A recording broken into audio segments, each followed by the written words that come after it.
Assalamualaikum warahmatullahi wabarakatuh. Waalaikumsalam warahmatullahi wabarakatuh. Alhamdulillahirabbil alamin. Wassalatu wassalamu ala asrofil anbiya'i wal mursalin wa ala alihi wa sahbihi Rasulillah ajmain. Puji syukur kita panjatkan kepada Allah Subhanahu wa taala yang telah memberikan kita kesehatan sehingga kita dari kelompok 11 sesi 64 bisa membuat video presentasi mata kuliah administrasi peserta didik dengan dosen pengampu Dr. Novrianti Adshar, MPD. Baiklah, kami dari sesi 64 kelompok 11 ingin mempresentasikan materi mengenai pengelolaan pembinaan peserta didik yang berkarakter. Baik, kami dari sesi 64 kelompok 11 ingin mempresentasikan materi pengelolaan pembinaan peserta didik yang berkarakter dengan beranggotakan Siva Fadila dengan NIM 22002154 dan Fioni Dwi Arfa dengan NIM 22002159. Baiklah, pembacaan materi pertama akan dibacakan oleh rekan saya yaitu Siva Fadila. Kepada Siva dipersilahkan.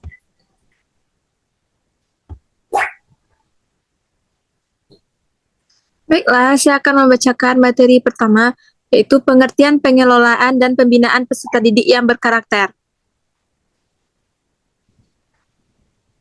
Karakter adalah seperangkat sifat yang selalu dikagumi menjadi tanda-tanda kebaikan, kebajikan, dan kematangan moral seseorang.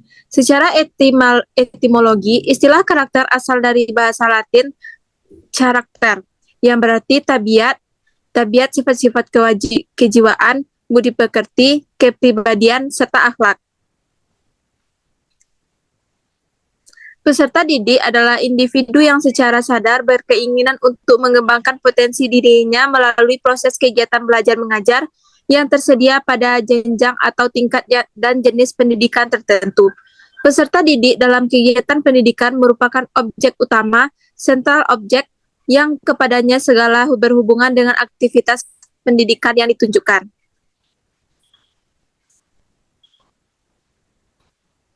Selanjutnya, pengelolaan peserta didik adalah layanan yang memusatkan perhatian pada pengaturan, pengawasan, dan layanan siswa di kelas dan di luar kelas seperti pengenalan orientasi, pendaftaran, layanan individual, pengembangan keseluruhan kemampuan, minat, kebutuhan, sampai ia matang di sekolah.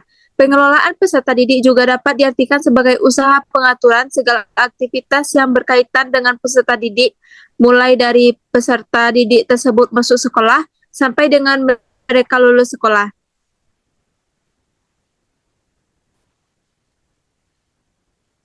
Selanjutnya, pembinaan peserta didik adalah pemberian layanan kepada siswa di suatu lembaga pendidikan, baik dalam maupun luar jam belajarnya di kelas. Pembinaan kepada peserta didik dilakukan dengan menciptakan kondisi atau membuat peserta didik sadar akan tugas-tugas belajarnya. B. Dasar hukum pengelolaan pembinaan peserta didik. Satu, problematika hukuman. Pada pokoknya, segala hukuman diberikan karena ada kesalahan dan bertujuan agar siswa jarang berbuat salah lagi. Dengan demikian, mengandung nilai positif.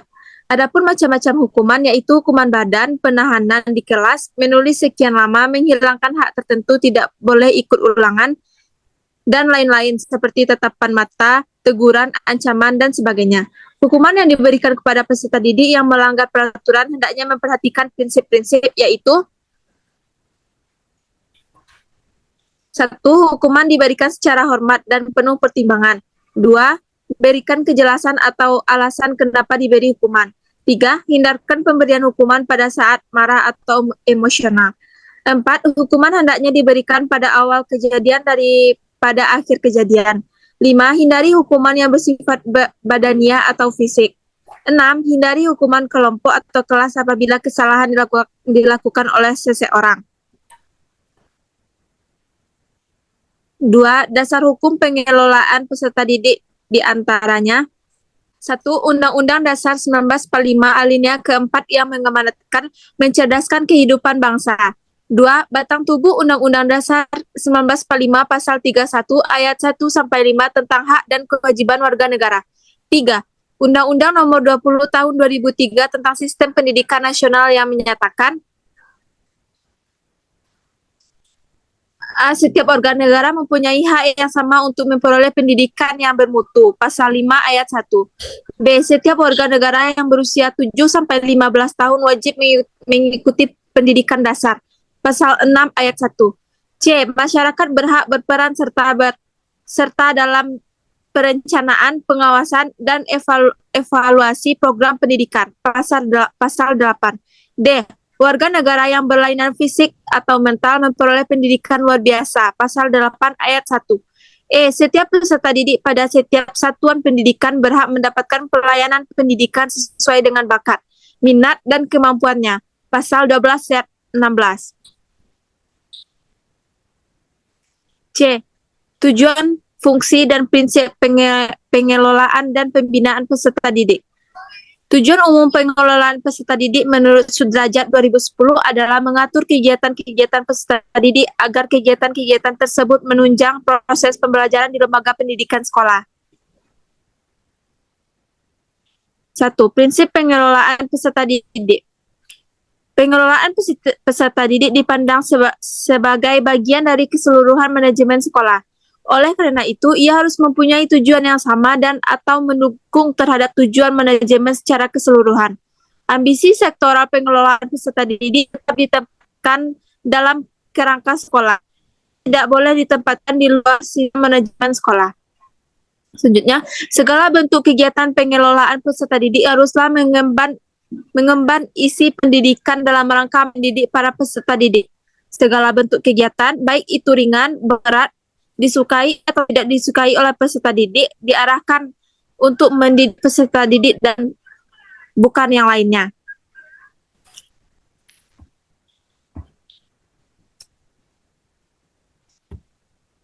Tiga, kegiatan-kegiatan pengelolaan peserta didik haruslah diupayakan untuk mempersatukan peserta didik yang mempunyai aneka ragam latar belakang dan punya banyak perbedaan.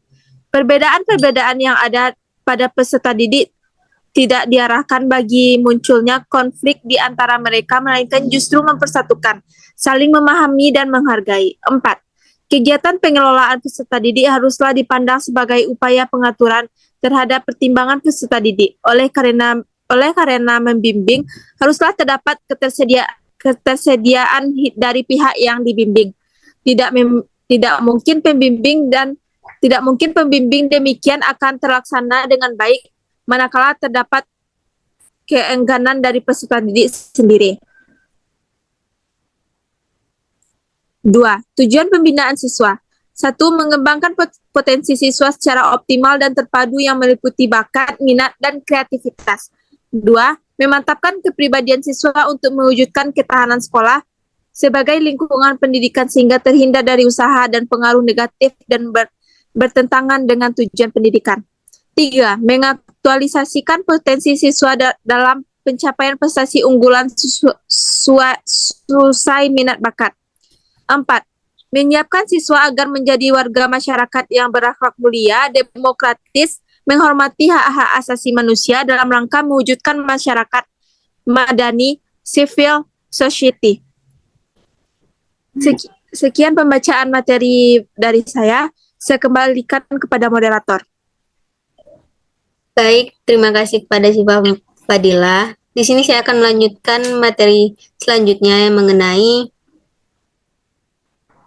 peran guru dalam pengelolaan dan pembinaan peserta didik. Guru merupakan sumber daya manusia yang potensial bagi pengembangan kreativitas peserta didik dalam berbagai aspek. Salah satu tugas utama guru adalah membentuk anak didik mencapai kewaspadaannya masing-masing. Hal ini pun merupakan salah satu ciri keberhasilan tujuan pendidikan yang dipengaruhi oleh berbagai faktor diantaranya. Faktor penyelenggaraan pendidikan, guru, peserta didik, sarana, dan fasilitas belajar mengajar. Kurikulum sebagai pedoman dasar bagi terselenggaranya tujuan pendidikan.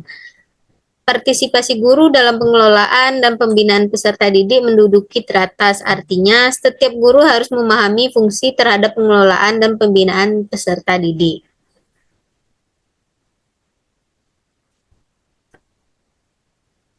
Baik, sekian presentasi yang bisa kami sampaikan.